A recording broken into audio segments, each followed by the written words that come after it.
ายดีสาวให้สาวส่วนทุกท่านสำหรับคำถามประจำอาทิตย์นี้แมนเกี่ยวกับการบำรุงรักษาแผงโซลาร์เซลล์ซึ่งจะเป็นจังใดนั้นติดตามกันได้เลย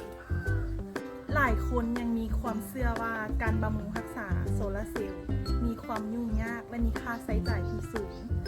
ซึ่งว่ามื้อนี้เรามีคำถามอยากจะมาถามพวกท่านว่าท่านคิดว่าการบำรุงรักษาแผงโซลาร์เซลล์เพื่อให้มันมีการผลิตไฟได้อย่างมีประสิทธิภาพแม่นอย่างกอไก่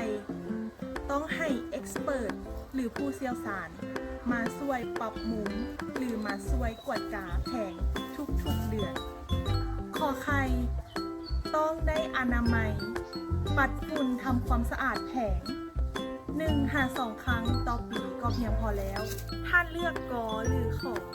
สามารถพิมพ์คำเห็นกล้องคอมเมนต์นี้ได้เลยเพื่อลุ้นทับของรางวัลและเป็นกำลังใจให้ชุมชนเกษตร